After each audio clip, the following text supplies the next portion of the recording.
Opinions or statements of its guests or advertisers. The information on this program is not to be construed as medical or legal advice, and an appearance on the show is not to be considered an endorsement. But as always, you're encouraged to do your own research. Enjoy the show.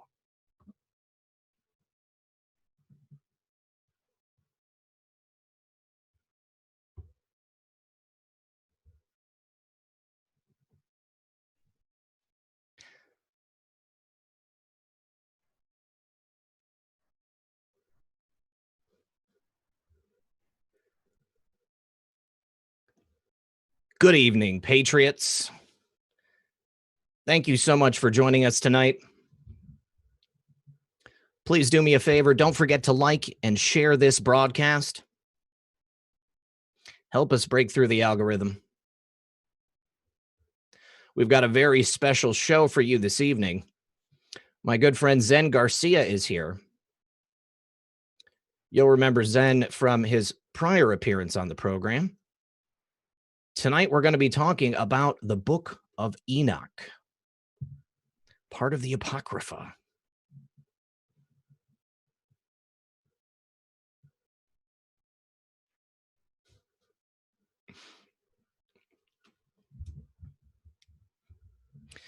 Of course, there's a bit of controversy around the Book of Enoch, but I figure, why can't we talk about it?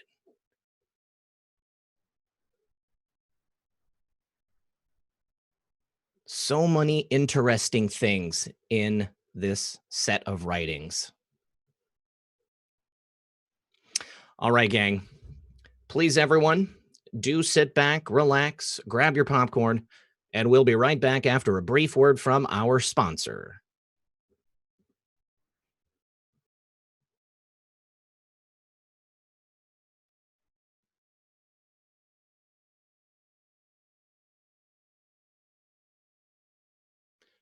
I need you to unmute yourself, Zen. For some reason, it won't let me unmute you. Okay.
For sticking around. I do appreciate you being here.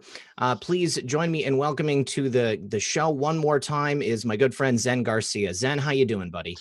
Doing great, brother, and I appreciate the opportunity to be here with you and your listening audience. I found a always way. a pleasure to speak about truth, and certainly the Book of Enoch is one of my most favorite ancient manuscripts. So looking forward to the discussion.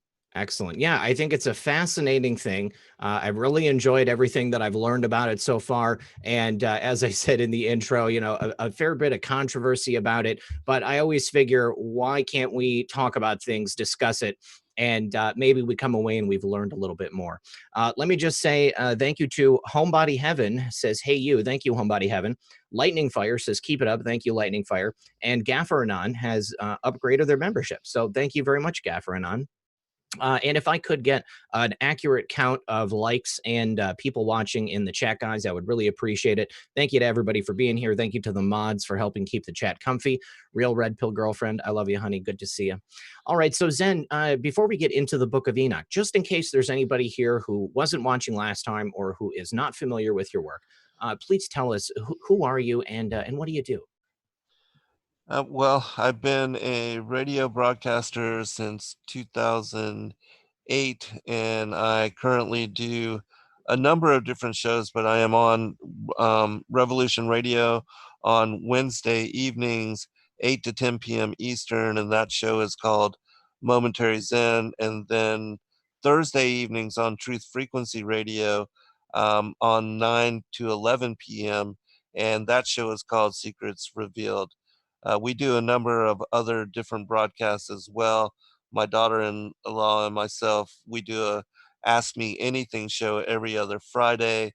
My son hosts our Digital Readers Club every Saturday, where we read through different books that we've compiled and put out as far as ancient manuscripts and ancient compilations of different work. A lot of manuscripts people have never even heard about, and you can find all of this on our website. We are a publishing company and a family of scribes, sacredwordpublishing.com, and I am the author of over 30 books. I really kind of forget the count. I just put one out a few months ago, I think 2 months ago, called The Vestures of Light and the Rod of Wonder, which traces down the garments of power and also the staff that was given to Adam from the tree of life, which was passed down in generations and was used by the different patriarchs, apostles, and prophets to establish Israel and also to perform miracle. Like, for instance, many people know that during the life of Moshe, that he split the Red Sea with this particular staff, and also brought forth water from the rock, and then also used it in the wars against the giants. Mm-hmm. And that's just a small portion of the many different miracles and the many different that it was in possession of, like even with Nimrod when he first established his new world order, so to speak, during the Tower of Babel. And the book that I'm currently working on is called The Pre-Adamites and the Antediluvian World.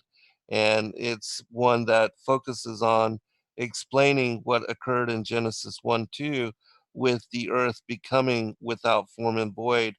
In the Hebrew, it implies that the earth became a deserted wasteland and an indistinguishable ruin. And wasteland and ruin, both of those words imply that something occurred Mm-hmm. for it to have caused the earth to take on this form. And so I explained this in great detail, connecting it with the original war in heaven and the timing of the fallen angels and their being cast down here to the earth, and that they were here before we were, Mm-hmm. and that the Bible also speaks about a previous age that had become destroyed, um, and that led us into the last 6,000 years of human history, where modern humanity, we find ourselves incarnating into flesh form in this world where, Legion, Satan, Lucifer, and the 1/3 of the angels of the Most High that had rebelled against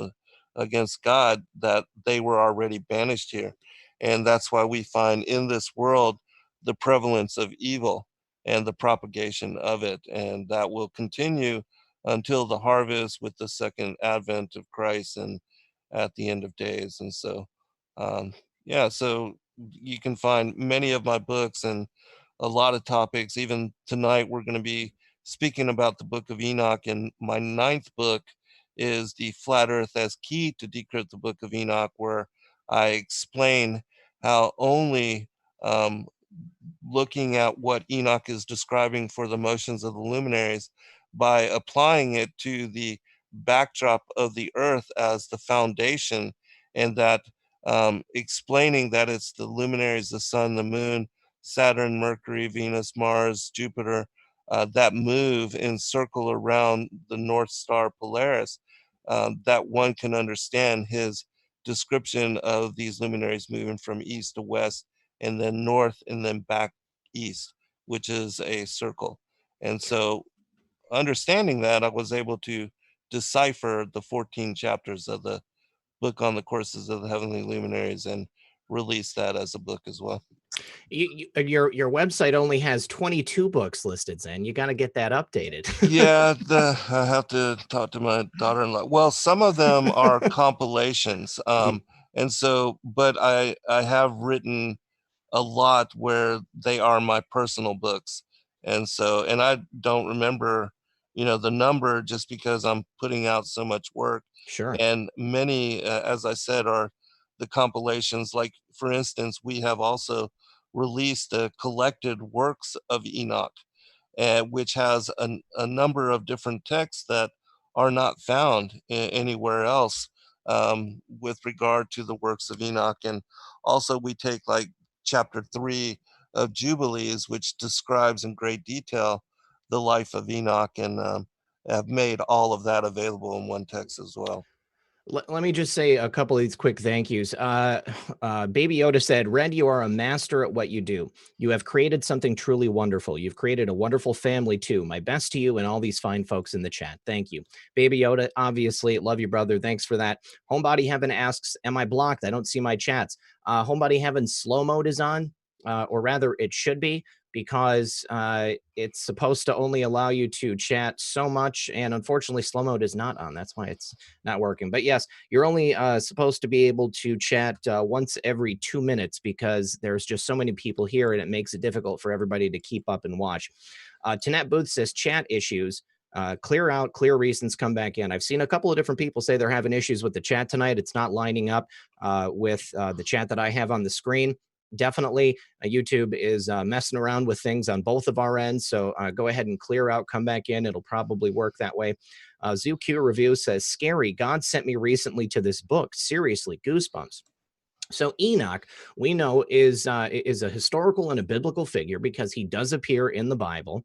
The Book of Enoch, as I understand it, Zen, was first discovered in Ethiopia in the 1700s, or was it maybe the 1600s? And then it was again found, or at least pieces of it were found in the Dead Sea Scrolls. What is the Book of Enoch, and how did we actually find it in the modern age? The Book of Enoch is a testament, and what you'll see is that when you really examine the ancient manuscripts, you find the testaments that were passed down from generation to generation, beginning with Adam. And they had a tradition where the elder patriarch would gather his children around and then prophetically reveal to them what the Most High has revealed to him about the coming generations. And Mhm. so, beginning with Adam, this um, basically, it was a tradition that was passed down.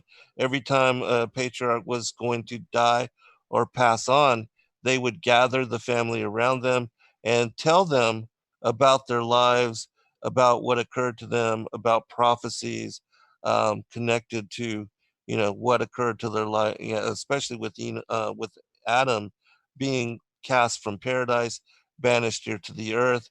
That's the story that he retells to Mhm. his children. And then Seth also, and onwards, they do the same things. Well, with the Book of Enoch, we find that there's a particular text called the Book of the Secrets of Enoch, which is it speaks about how it's called the Assatir, and in this particular book, it talks about how the books of creation that were given to Adam were passed down and given even unto um, to Enoch, and then to Noah, and then to Shem, to Abraham, Isaac, Jacob, and on and on. And you find that in the testaments of the 12 patriarchs, which is similar, it speaks about um, it brings up the books of Enoch in those accounts. Mhm. But there were 5 books, the books of creation, and I'll read a quote here from the Assater, which again is the Book of the Secrets of Moses. It says, "For 7 years Noah learned in the books of creation, the book of signs, the book of astrology, the book of the wars of the Lord. These are the books of Adam." Another quote from the Book of the Secrets of Moses, it says, "And when Enoch grew up and when the days of his life had reached 13 years, he began to learn in the book of signs which had been given to Adam, and this book was copied on the 24 precious stones." So there's mention of these books that were given to Adam, and he passed them down to Enoch and to Noah and on and on. Well, it's my opinion that when you understand what the books of creation are, even though there's three mentioned here, the book of the signs, the book of the wars of the Lord, the book of astrology, there was also the book of the generations of man and the book of the law. And these five books you can find sections and portions in the Book of Enoch which relate to these particular manuscripts. And Mm, so it is my opinion, and that when you examine the ancient manuscripts, like the primary Adamic literature, you find that Adam and Enoch, he passed these books on to Enoch, Enoch passed them on to Noah, Shem, on and on and on. And that they were all initiated in what is called the Order of the Ancients and the Church of the Firstborn. mm, And some of what I talk about in the Vestures of Light and the Rod of Wonder is that there was these garments of power and also this staff, which was, it had the name of the Most High God, Yod He Vod He, inscribed upon it, as well as what was going to happen during the Exodus with the 10 plagues, and also had the names of six of the patriarchs and six of the matriarchs found upon it. And it was prophetic. It revealed what was going to happen and who was going to own it over the generations of humanity. And these relics were part of the initiation process and passing down to the different generations, and specifically with the seed of Adam, because the seed of Cain was excluded from this initiation and from being able to be part of this order. And so these teachings and this knowledge and this revelation, these prophecies were passed down in these testaments. We also have a book called the Testaments of the Patriarchs and the Prophets, where all of these, the testaments of the patriarchs going all the way back to Adam, are found in containment. And when you read them at every time, like for instance, the testament of Abraham, the testament of Isaac, the testament of Jacob, every time it shows that when they are on their deathbeds and they call forth all of their children, they give forth blessing, they teach about prophecy, and then they warn their children to not fall away. Because what a lot of people don't know and don't understand is that in the book of the generations of man, it was already foreordained and everything was written, the end from the beginning, as far as Adam to the second advent of Christ. All this, as far as the history of humanity, was revealed in this text. And mhm, so when they read from it, they learned and knew about what was going to happen, and the children that would be born unto them, the generations that would come. And also specifically, I mentioned the book of the wars of the Lord. This describes the enmity between the seed of the woman and the seed of the serpent as it plays out all throughout history. And so um, that's why it is mentioned. And if people read another text called the Testament of the 12 Patriarchs, where you have the different patriarchs of the 12 tribes, they talk about what's going to happen to their children. They warn them to not fall away, because that is in fact what happened. That's why Israel was divorced. And we see that the Gentiles were grafted in, because the Jews rejected Christ as Messiah. But all this was foreordained and it was forecast in these books. They also mention learning and reading about this from the books of Enoch the righteous. And so The Testament of Enoch was very well studied. And as you mentioned, it was rediscovered in the Ethiopic canon by I forget his name, I think his last name was Bruce. But he brought copies of it, three, back to England.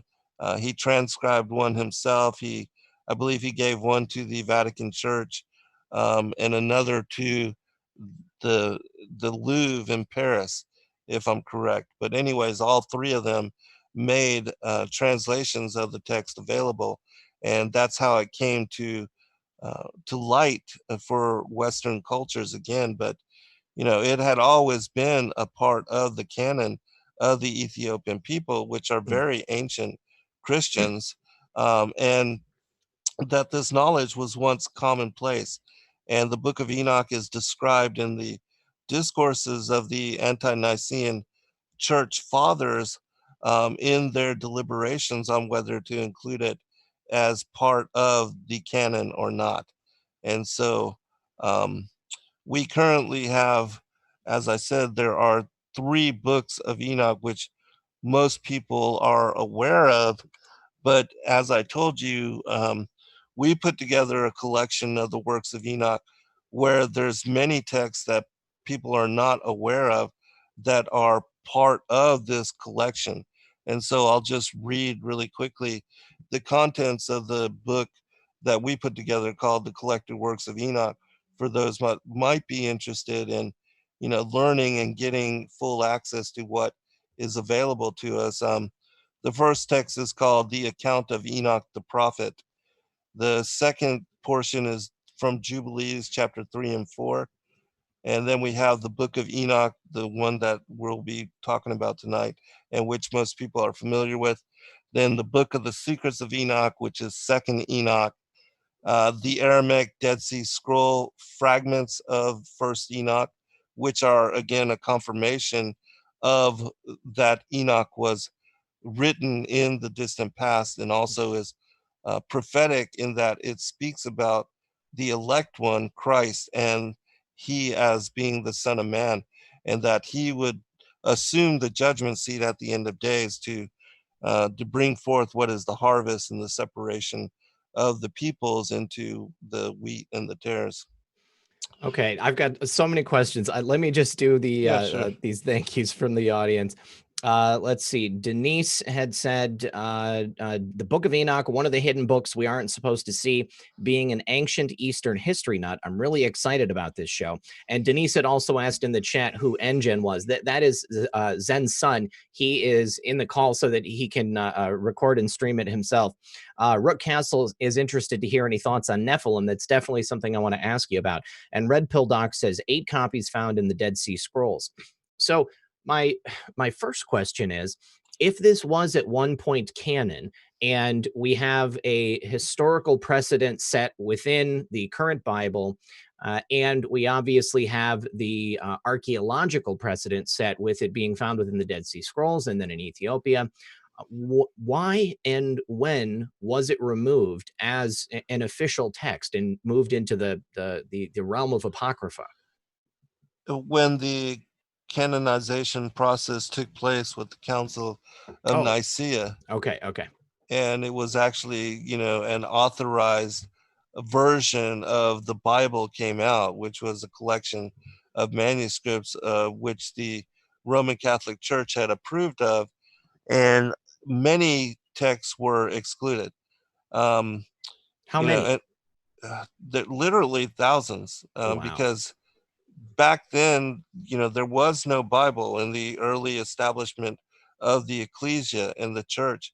And literally, um, the apostles were writing down, and everybody that had witnessed miracles and those that became the church fathers, they were writing down their epistles, and others were writing down stories of what they had witnessed of the miracles of Christ and his being here in flesh embodiment. And so there were literally thousands of manuscripts which had come forth in that time, but because there was not a publication process, these manuscripts were hoarded and protected and preserved. And many of them were not released to just, any common, the lay people, but they were protected and kept for the elect only.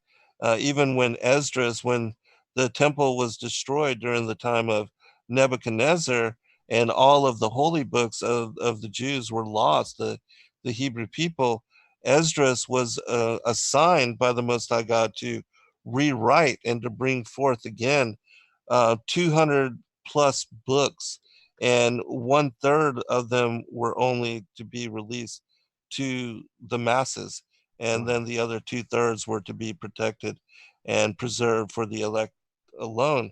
And so a lot of manuscripts ended up being destroyed and disappeared, and that was part of, we the serpent seed and the hoarding and the protecting of knowledge, and also in trying to hide. And I think that's one of the reasons why the Book of Enoch had disappeared, and much of the writings of Enoch had disappeared, because the enemy had destroyed them and literally burned them, and made them unavailable, and they became forgotten. And the Book of Enoch was lost to contemporary consideration until the time of the late 1700s, 1800s, when it rediscovered and then retranslated, released again for public consideration. But until that time, the enemy had done a magnificent job at destroying much of the knowledge that was available in ancient times. And we see that, even in the two collections, the Nag Hammadi codices, which were discovered in 1945, and Hmm. also the Dead Sea Scroll collection found in 1947, that many texts found within these particular collections um, were not available anywhere else and had been completely lost, especially with the Nag Hammadi collection. Many of those books are unique and not to be found anywhere else. And Wow. so that, in my mind, shows just how much has been lost, and how many manuscripts are um, just have simply been disappeared. Well, and just think about how much was never ever written down. I mean, how Oh, much that yes, was of just course. passed from father to son. Right. I need to say thank you to Clint Thompson, and thank you to Larry Penrose. Thank you so much, guys.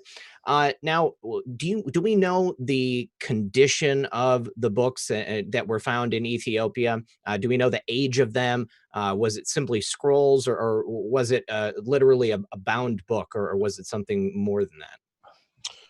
No, most of them were scrolls, and a lot of them were fragmented. But there is a story that came to light that with the Dead Sea Scroll collection, there were actually two full extent copies of the Book of Enoch written in Aramaic Mm. that were discovered.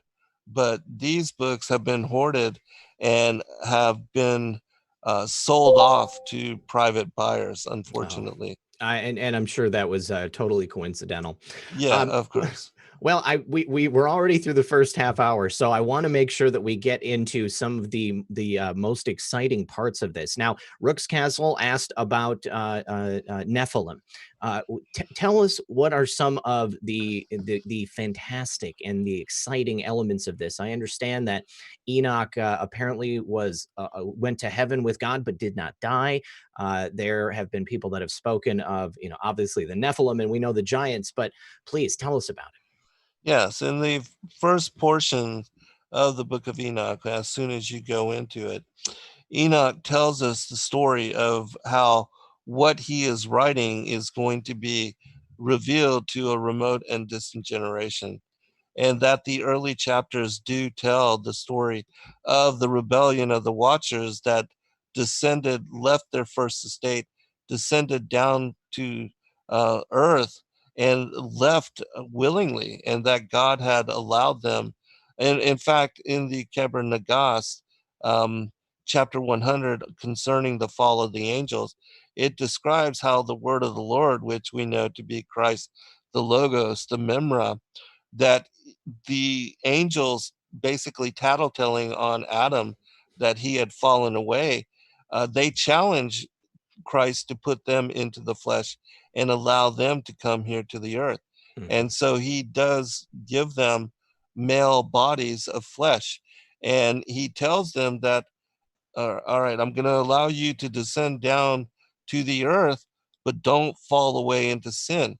And as long as you uphold my laws and my commandments, and that you don't get involved in sin, then I will make you elect angels, and you will be, by my on my right hand, and that they would have a place of great authority.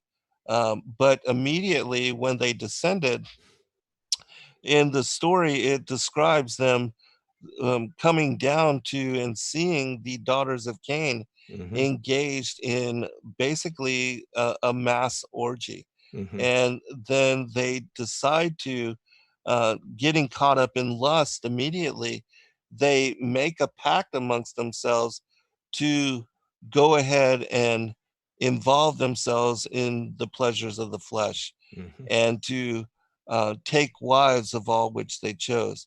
And so they all committed themselves to doing this. And they describe in the Book of Enoch, it describes how they knew they were about to involve themselves in a great sin, and that this sin, because of their warning that Christ had warned them before coming down here to the earth, he told them, as long as you don't fall away, but if you do, there's going to be great sentence, and repercussions to your actions.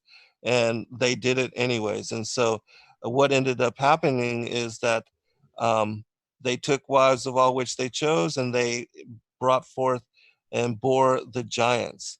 And I don't know if you've ever heard the story that is written in the Keber Nagas about this particular occurrence, but it is pretty brutal in that it speaks about the children being unable to bring forth naturally. They came forth splitting open the bellies of their mothers. And the story of them coming down and seeing the daughters of Cain engaging in these orgies, that's what caused them to lose their minds. Mm. But if you want me to read it and share it with you, I'll do so. Please, yeah. Okay, well, I think a lot of people are probably not familiar with this text, so it will give you an insight into what is revealed in the Book of Enoch. It says, "And they were content to leave the height of heaven, and they came down to earth to the folly of the dancing of the children of Cain, with all their work of the artisan, which they had made in the folly of their fornication, and to their singings, which they accompanied with the tambourine and the flutes and the pipes, and much shouting, and loud cries of joy and noisy songs. And their daughters were there, and they enjoyed the orgies without shame, for they scented themselves for the men who pleased them, and they lost the balance in their minds. And the men did not restrain themselves for a moment, but they took to wife from among the women those whom they had chosen, and committed sin with them. And straightway God was wroth with them, and he bound them in the terror of Sheol into the day of redemption. As the apostle said, he treateth his angels with severity. He spared them not, but made them to dwell in a state of judgment. And they were fettered until the great day. The word of God conquered, who had fashioned Adam in his likeness or form, and those who had reviled and made a laughingstock of Adam were conquered. And the daughters of Cain, with whom the angels had companied, conceived, but they were unable to bring forth their children, and they died. And of the children who were in their wombs, some died, and some came forth, having split open the bellies of their mothers. They came forth by their navels. And when they were grown up and reached man's estate, they became giants, whose height reached unto the clouds. And for their sakes and the sakes of sinners, the wrath of God became quiet. And so this is what occurred in the Genesis 6, the story of the sons of God taking the daughters of man and creating a race of giants known as the men of renown. And even though we only get, that little bit in Genesis, um, when you read it, you're like, what? What did the Bible just say? Right. And so anybody that's paying attention, uh, when you read that, you want to know more. Hmm. And so it's my opinion that the Book of Enoch is the source that one should go to gain clarity on what happened there in Genesis 6, because there's only a few other passages that really point to what occurred in Genesis 6. One is Second Peter, and the other is the book of Jude. And both of them speak about the angels going after strange flesh, and Hmm. that, falling away, that God bound them in the terror of Sheol. And so, Well, so knowing that the Book of Enoch, or that Enoch himself is referenced in the Bible, knowing the age of the texts, and knowing the greater depth in with which the Book of Enoch goes into some of these things that we've already learned from the Bible, why do you think that they would have excluded it as an official book of the Bible? Why would they not want people to read this stuff?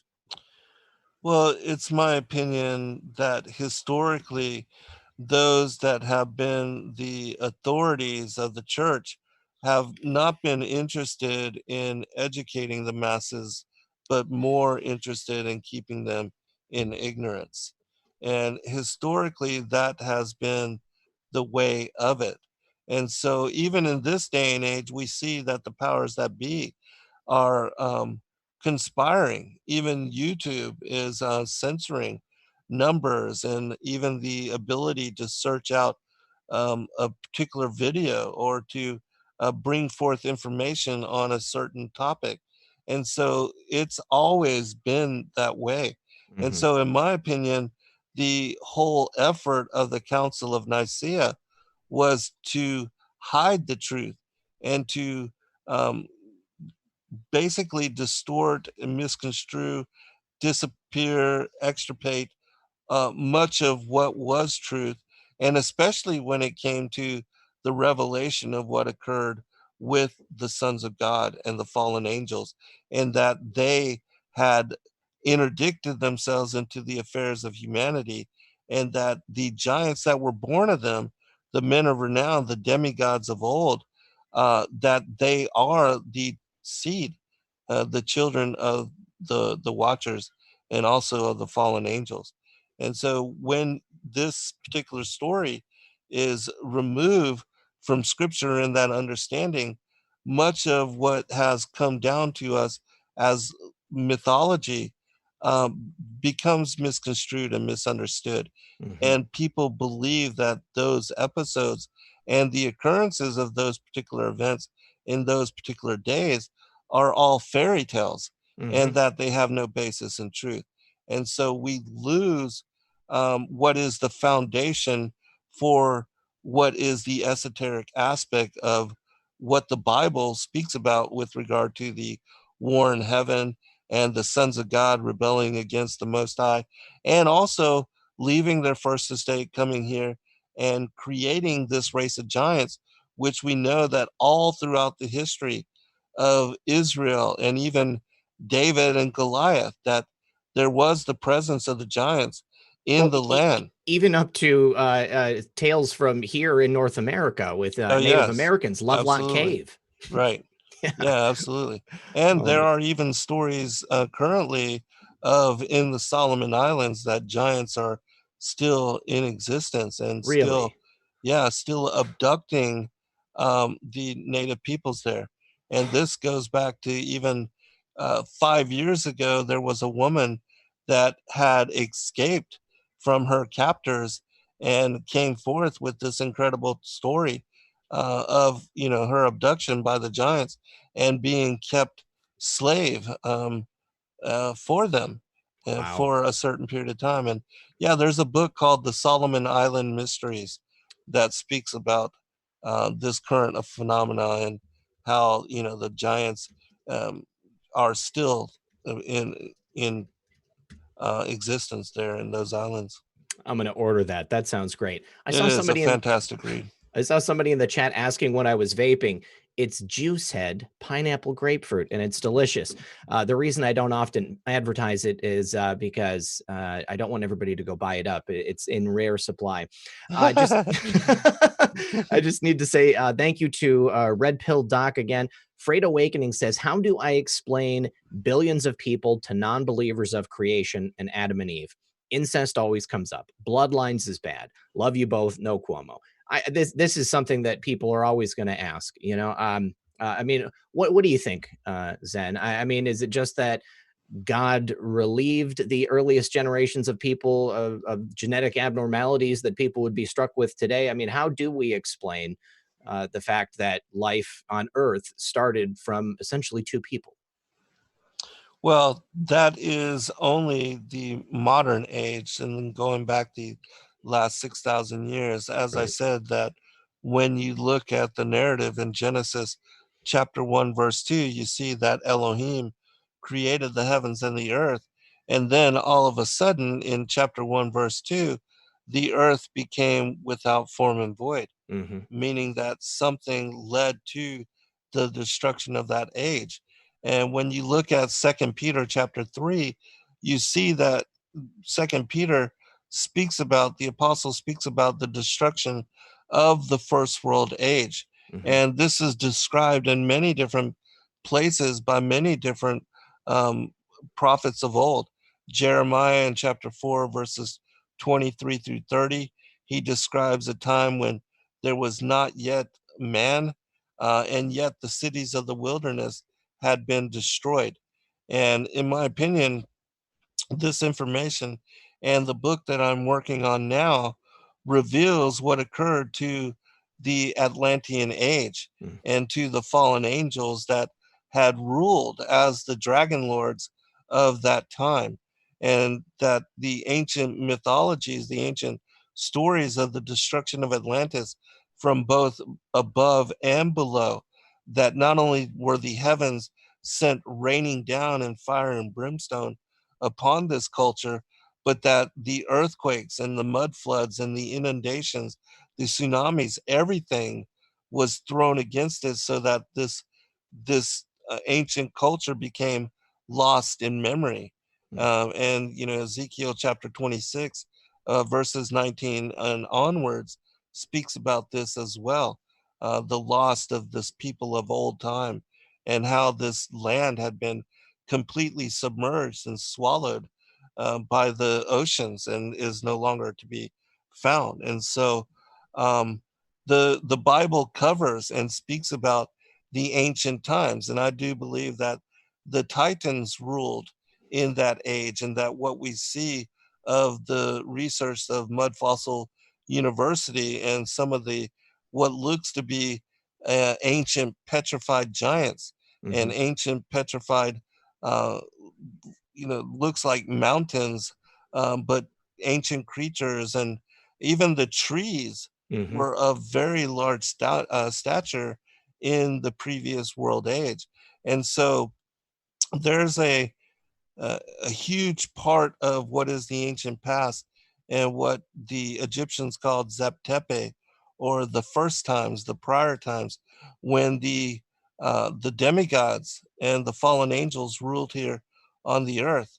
When you look at the Sumerian kings list, the first rulers of that particular list, it describes them as having reigns of 24,000 and 36,000 years. Mm-hmm. And how is that possible unless one understands that in the ancient past, the fallen angels were here, and they were the ones that were ruling, that in the ancient times there was the worship of the feathered serpent. And this feathered serpent, these that even the Anunnaki are depicted as being plumed reptilians. And so in many of the cultures worldwide, it describes how these dragons descended out of the heavens, and that they were the ones that seeded and brought culture and civilization to the different kingdoms of the world. And so all of these events are connected to what is described in Revelation 12 with the war in heaven, and how the ancient dragon, that old serpent, Satan, the devil, how he deceiveth the whole world, Mm. and how he rebelled against the Most High and was cast out of the heavens. And so these things are all linked to this previous world age. And it's just knowledge that has been lost, but which is written about and brought forth in many different places. For instance, in this new book, I share the stories of what is revealed and captured in the memory of the scroll of Thothis, which is about the destruction of Atlantis. It's found in the Colburn Bible. You have the emerald tablets of Thoth, which I believe is the same individual as this Thothis I was just described going in to this other ask. scroll. Yeah, it's the same. It's the, this person is the an Atlantean priest king, and that he was one of those that survived after the destruction of Atlantis. It speaks about him leaving and watching the land disappearing, and that he has some ability of flight when he leaves the land, and that they disperse, that there was a diaspora at that time where the Atlanteans themselves left and went to various places in the world and brought up those cultures. Um, like he went, this Thoth went to Egypt and, established the Egyptian kingdom and brought them up in knowledge. And in the same manner, there was a diaspora where, um, these particular Atlanteans went also to Babylon and Japan and India, and even here in South America and other places, like Stonehenge in that area. And Mhm. so you find Baalbek, many of these huge megalithic structures and these cyclopean um, architecture and cities and temple complexes established all near about the same time. Mhm. And it shows that it was the diaspora of the Atlanteans to all the different regions of the world, which established culture and all of these different kingdoms all across the plane of the earth, and all at the same time. And it was Yeah. because of the destruction of their mother culture, who James Churchward, he speaks about the culture of Mu, and Yes. how, yeah, this particular culture is the one that the all the myths of Atlantis are alluding to. Okay. Awesome. Awesome. So much information there. Yeah. Got a couple more thank yous to say. Review says, please discuss the Archangel's ending L. Someone, I believe it was my mom, she had said that Enoch, did Enoch die and become an archangel? Is that part of the story? He did not die, but he was said to be have translated into heaven, and that he, according to some of the manuscripts, was transformed into the angel Metatron, and that the angel Metatron in the heavens was assigned the task of recording the books of life. And so Enoch then was tasked with writing down all the, because all of the, each one of us has a guardian angel with us. Hmm. And when in the evening, it says at sunset, that the angels report to the Most High God all the activities of men, Hmm. and these things are written into the books of life. And it is these books, the books of remembrance, which will be opened at the great white throne judgment at the end of days, at the before the millennial reign, that uh, will determine whether we are to be numbered and counted amongst the elect or with the wicked. Mm. And so, yeah, this is the task that Enoch was assigned to as the angel Metatron. Now, is this the same part of the story where Enoch did not die but went to heaven? Did he take multiple trips, or did this was it? He was able to go, and he kind of had the reverse journey of the fallen angels. I mean, he was born a man and then became an Right, archangel, right. rather than becoming or starting as an angel and then coming down to earth. Yes, exactly. Wow. And yes, Enoch did have multiple trips. He was taking a year before his final translation. In Jubilees chapter, or actually the book of Jasher, chapter 3 and 4, it gives a greater accounting of the life of Enoch. A lot more information there if people are interested and wanting to know more, because Enoch slowly retreated from involvement with humanity. Hmm. And because of that, he was favored by the Most High, and he was the king. He was elected king during his time to lead all of the people of the earth. But God decided to remove him, not only as a witness against what the Watchers had done, and how he was going to bring the judgment of the flood upon them and wipe out. It says actually in the second book of Baruch that 409,000 giants were destroyed by the flood.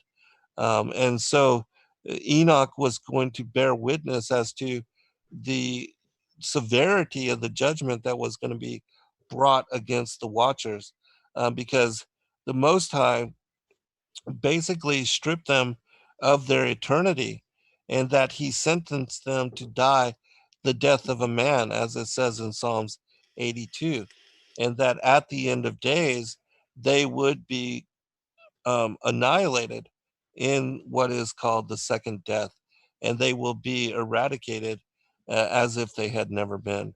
And Wow. so they lose their immortality, and the judgment that was brought upon them shook even the archangels Michael, Gabriel, Raphael, and Phanuel, and Uriel. In the Book of Enoch, you can read about when that judgment went forth against the Watchers. Wow. Freight Awakening says, awesome answer and thank you. God wins. Where we go one, we go all. So thank you for that. You're welcome. First name Mike, thank you for that. Red Pill Doc says, right now it's worth noting that a 12-foot giant is in the top header pick of the official White House Twitter page. That's very interesting. I'll have to check that out. President Trump knew we were going to be doing the show. Gaffer Anon says, giants built the pyramids. Change my mind. I don't think there's a counter argument for it, to be honest with you. Mike Q says, God bless us all. Thank you for being a voice in the darkness. Sending you all love and light in Jesus' name. Thank you so much, Mike. Appreciate it. Amen. And Adam Hugapug says, what other authors do you read, Zen? I have read several that are on a similar path. I mean, Zen, you do have, kind of a circle that you hang out with, that you do your shows with, that people that write about similar things. Who else can you recommend to people besides yourself? I recommend Gary Wayne and my friend Rob Skiba. I think both of those are, those individuals are really incredible researchers, and that they have done, especially on the topic of the Nephilim and the giants and the books of Enoch, that their research is second to none. But I think individuals like Steve Quell and Tom Horn are also most excellent researchers. I personally don't read a lot of other people's material. It's like I that's how it is when you're a creator, I mean, you Yeah, don't I have all that much don't time have the anymore. time, right? Exactly. Yeah. And I'm busy not only writing my own stuff, but the time that I do have available and free, I like to research the ancient manuscripts. Mhm. And so I read the pseudepigrapha, the apocrypha, the Nag Hammadi codices, the books of the Bible, the extra biblical texts, and that's where I place the majority of my focus when I do have time to read. All right. And I mean, you had said before that, all of these various ancient texts, I mean, have you yourself ever had the opportunity to see and translate anything firsthand, or has it always been something else that's already been translated and passed down? I have only with the Thracian Chronicles, and Ooh. only with information that is not yet found in the English. And one of my friends who um, became privy to the knowledge and the information of the Thracian Chronicles, which, if people don't know, it's the Thracian script was decoded in 2006 by an individual named Dr. Stephen Guide and his brother, Bishop Zen Garcia, who he's a bishop of the Thracian church, and they live in Bulgaria. Well, anyways, they cracked this ancient script, which comes from the most ancient post-flood culture.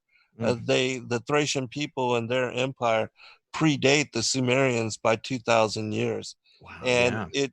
it actually shows that they were Christians and they had knowledge, and in their oral traditions and their writings, they spoke about how Christ would be born of a virgin and that he would die as the Passover lamb to bring a forgiveness of sins to the world. And so all of this knowledge was passed down in the Thracian culture.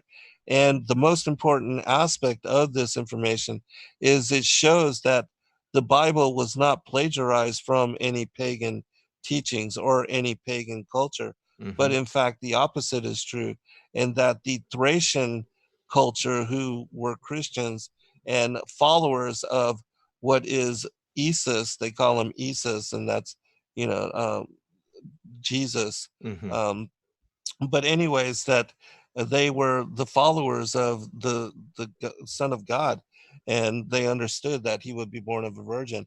And so we see that the preceding mythologies that are attributed to the individuals like Tammuz and Mithras and others of a virgin birth, that these things were actually contrived and stolen from the Christian faith, which, again, is 2,000 years older Hmm. than the Sumerian cuneiform texts and the writings of the Anunnaki, and all the Gilgamesh, the Epic of Gilgamesh, and the episodes of the flood narrative that are found within these manuscripts. But that all of this, knowledge, and even the testaments, the stories of Adam and Eve, were passed down amongst the Thracian peoples and were common knowledge to them. And so, again, the ancient traditions of Christianity, with the story of Adam and Eve, the fall of humanity, and how they would need to be redeemed by Christ, who would come into the flesh in order to do so, that this was all knowledge that preceded and predated the Sumerian mythologies and knowledge, passed down in the cuneiform text. But anyways, there's a 700-page compilation of ancient manuscripts that are not available in English, in which I was asked to help with translation because of my familiarity with a lot of the ancient manuscripts. That's And incredible. and it was in my work in doing and working with these particular manuscripts that I actually was um, a, uh, you know brought forth and developed a relationship with the people that actually broke the script and are now currently working on the translations. And it is, again, the Dr. Stephen Guide. And in fact, last night I had um, the Bishop Savetin Gardaski, his brother, on with me, and we were talking about the translations of the Thracian script and how it's progressing, and also that the knowledge of, this the translation of this ancient language and how it predates 2,000 years, the Sumerian. All of that was brought forth, and we are now doing a show once a month together so that he can help people to understand the traditions of what is the Order of the Ancients, because he's tied together with one of the seven original churches spoken about in the Revelation, um, 2, that were set up by the apostles Thomas and Andrew there in what is Bulgaria, where they live, Sophia, which the word Sophia is wisdom, and is attributed to the Holy Spirit. But anyways, all of that is really incredible information. If people want to know more, on our YouTube channels, Endeavor Freedom and Zen Garcia, I have a playlist of the Thracian Chronicles where I've read the account of the Book of Enoch and the Chronicles of Longinus, which is an incredible story. It talks about how Longinus, the Roman Thracian soldier that pierced the side of Christ, that witnessed to all the miracles of that day, that when the blood of Christ dribbled into his eye, it healed him of his blindness in that one eye, and that he then seeking to become a believer, he sought out the apostles and began to have relationships with them, and then encountered both Mary Magdalene and Lazarus. And in this account, Lazarus tells him about his being, restored and resurrected by Christ, and how he was a believer. And Longinus actually became a believer as well, and became sainted, and did incredible work until he was also martyred for the teaching that Christ was the Messiah and the Savior, and all those things. So really incredible story. And then there's another one called the Book of Navi, which I talk about, and it actually describes how the destruction of the old world, that Navi, this particular priest, this ancient Thracian priest, who we know as Orpheus in the Greek and Roman mythology, how he was led to rediscover the ancient teachings, and that he dug them up and retranslated them and made them available, um, after the flood of Noah's day, to the people of the world, during the ancient Thracian Empire, again, 2,000 years before the time of the Sumerian and the Anunnaki and their rule. That he made all of the lost teachings of the testaments of the patriarchs and the prophets available to the world again. And so it's my opinion that it was his work that preserved the stories and the narrative of even Adam and Eve, which we find revealed again to Moses in the Torah and the Pentateuch. Well, and also the Thracian culture, I've only just learned about them in the last couple of years, and I think that the people of Eastern Europe have really only started to learn about them. I saw a documentary about Romania, Mhm. and it was talking about how during the Cold War, during the time of the USSR, the all the archaeological sites, Right. any information about the Thracian culture and then the Dacian culture after them. It had been completely covered up, and they were always told that they descended from Romans, but it's more likely that the Thracians were pre-existing. I mean, everything you've just said, it backs it up. They were Yes. there, and then they eventually were taken over by the Romans, who or Right. something. I don't know. But I That's saw true. like a 2 to 4 hour documentary, I believe 2 hours on the Thracians and then 2 hours on the Dacians, and it just leads it right through. But that bit of information there, it really puts a bell on it for me. I really, really enjoy it. I need to say thank you to KSJ Fine Hearts. KSJ Fine Hearts, thank you for joining as a member. Now, guys, I've opened up the phones so that you guys can call in and ask Zen your own questions. If you take a look at the description below the video, I've put the link if you missed it in the chat. There's also the phone number, which I'm going to put. Actually, I'm sorry. The phone number is on the screen. You've got a phone number for the East Coast, and then you got a phone number for the West Coast. The meeting ID is right there, and then the password is there as well. They are correct. I have guaranteed it. And we have our first caller on the line. So, Zen, this first hour has flown by. You are a brilliant mind. So much information inside your head. Thank you again for coming on the show.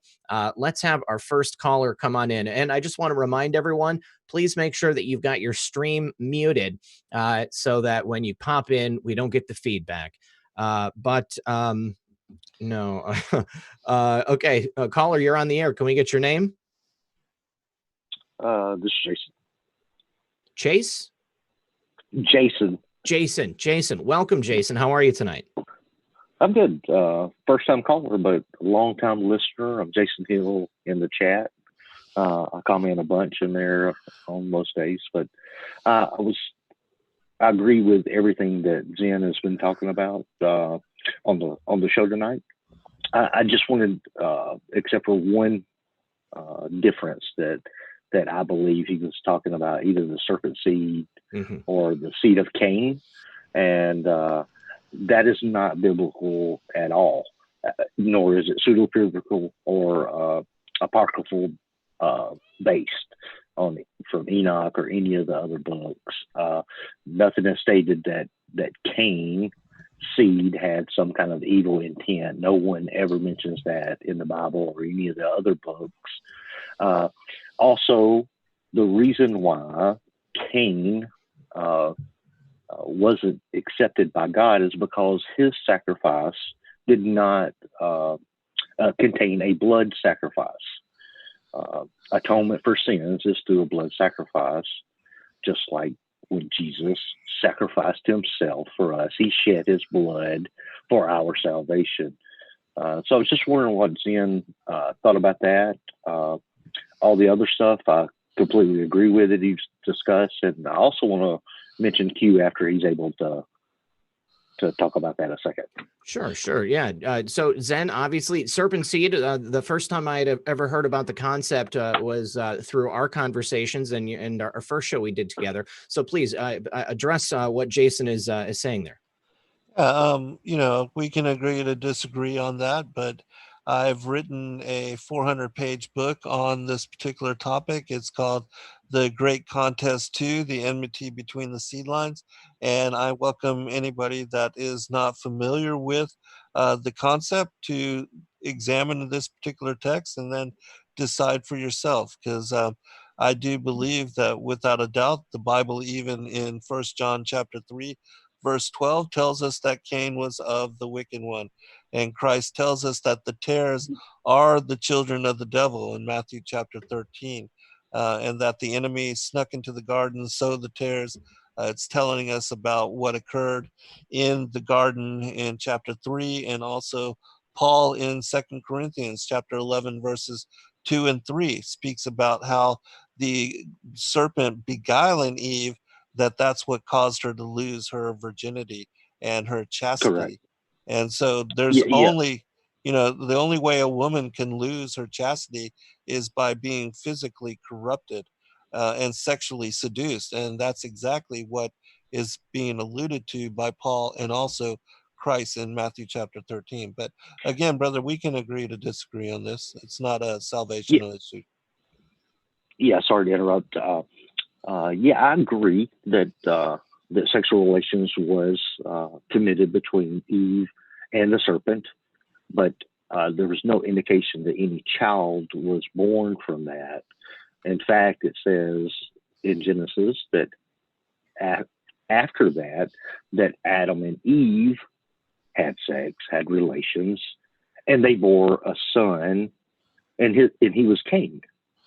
And that's Eve said, not what it says, but because if you look at Genesis 3:15, it tells us that the result of Eve eating the fruit from the tree of the knowledge of good and evil, that there would be enmity between the seed of the woman and the seed of the serpent. And where it says, and Adam knew his wife Eve, there's a semicolon there. And when you look in the Targum, it tells us that who had desired the angel. And then the next aspect is that she bore Cain. But it was her desiring the angel that actually resulted in her bearing Cain. And that's why we see again in Genesis 3:15 that the punishments, God tells the serpent, I'm going to put enmity between your seed and the woman's seed. And that, Christ being born of the woman's seed would crush the head of the serpent at the same time that the serpent would nip at his heel. And then Eve is told that she's going to bear children in sorrow. And Adam is told, because he ate this fruit as well, that he's going to have to work the ground to bring forth sustenance to feed his children.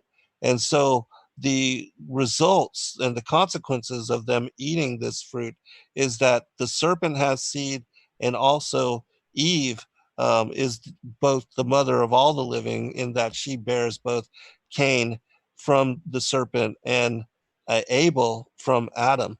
And that's why we see her being, referenced as the mother of all living. And there would be enmity between these two bloodlines. And in fact, that's what occurred. Cain, who was a murderer, deceiver, and liar, just like his father, because the devil is reckoned as the same thing in scripture, that it is because he's from the devil that he has this evil disposition and murders his half brother Abel. And so that was the fulfillment of the prophecy that we see in Genesis 3:15. And then when you look at Genesis chapter 4 and Genesis chapter 5, you see that Cain's bloodline is separated from that of Adam's, which is listed in Genesis chapter 5. Jason, Okay, well, we can, I think you should email Zen and you guys can continue the yeah, conversation. we can discuss that. I do want to say one thing about what Zen thinks about the Q movement. I follow Q as much as the next person will listen to multiple different channels, listen to you daily, RP. Very thankful for how you approach it. But in a biblical sense, any prophecy going forward is basically negative. So the whole thing from Q of the plan to save the world sounds more satanic when you reference the Bible than it does in a good way. It would, kind of an NWO kind of deception. Even in the Bible, it says even the elect could be deceived in the end times. So I wanted to know if Zen was aware of Q, what he thought of Q, and how he thinks that a world revolution under the Q movement plays into eschatology. I'm not familiar with Q in the sense that I've followed a lot of his work. I know of and about, and I did a show just recently with Aaron Moffat on QAnon. But in my opinion, I believe that everything is controlled as far as the opposition, the Democrats, the Republicans, the left, and the right. And it's my opinion that, even Trump is part of the Illuminati bloodlines. He is blood related to Hillary Clinton. I know that, this is not particularly favorable to many of the, those that might be listening to this show, but you can do your own research, and he is blood related. And again, the whole Republican Democrat, I believe it's controlled opposition. And I believe that, in my opinion, it's going to be Christ that resolves the issue, that humanity is not going to save us from ourselves, and that the New World Order, the beast kingdom, will come to power, as it says in the book of Daniel, that we are still fulfilling the prophecy of the statue that was shown to Daniel, that was given to Nebuchadnezzar in a dream, and that the Antichrist will come to power and reign over this beast kingdom, and that it will take the coming of Christ and the two witnesses, which I believe will be Enoch and Elijah, that will end what is the reign of the Antichrist. All right, Jason, I appreciate your call, buddy. Thanks so much, RP. Hey, we'll talk to you soon, buddy. Thanks for calling in. Yes, all right. All right. And as everybody knows, just because Zen and me don't see eye to eye on everything, that doesn't mean we can't have him here and have a good time still. So Zen, I totally appreciate your point of view. Let's go ahead and hold on. Oh, my buddy Robert Crypto Beatles is on the line. While I'm waiting for him to pop in, I just need to say thank you to him. He said, "Sup, brother? Love the different topics covered. I have a lot of questions for Zen, and maybe I'll call in. Where we go one, we go all. Stay awesome, stay sane, everyone. God bless." Robert, you're already here on the phone, so I'm going to give you the opportunity to ask Zen a couple of questions. What is up, brother? There he goes. All right, man. Good to see you. Welcome. Thank you for calling. It's great to be here, man. Great to see you. Yeah, I had to turn off the audio from YouTube, so cool. We're in live time, man. Zen, I just caught a little bit of what you're saying. It sounds like you're super smart, and you're able to like quote the scripture just from just your brain. That's incredible, man. I love people that have that kind of intellect and recall. What's some of your thoughts about? And I don't know really much about this at all. I've heard stories in the past about Eve not being the first woman. There was a woman called Lilith. And forgive me if you covered some of this stuff. I listened to the first couple minutes of this, and then I had to do some stuff with the son. I came back and came in and listened to you guys now. But have you heard about Lilith? Is there any truth to that at all? I do, and have studied and looked into Lilith in great detail. In fact, that book that I just made mention, The Great Contest 2, chapter 13 is about Lilith. And it's my opinion that in the story of Lilith that is brought forth by Saint Ben Sirach, he tells us that Lilith, because she refused to be submissive to Adam, that she then left the heavens and descended down to the earth, and then copulated and became a demoness and took on Asmodeus, I believe, as her husband, and fathered demons by him. But in my opinion, and in the work that I've done, I do not at all believe that Lilith was Adam's first wife. And the reason being is because when Adam was created, he was initially created as an immortal, bright-natured being, and he was placed into the paradise of God. And then we see that Eve is separated from him, taken from him, and that is when the female nature, as far as the Adam and Eve of modern humanity, came into being. Now, a lot of people believe that because it says in Genesis chapter 1, verses 26 through 28, that the pre-Adamites and humanity that is created there, they are created in the image of the Godhead, male and female created he them. And so a lot of people take that account as that Lilith was created with Adam and that she was his first wife.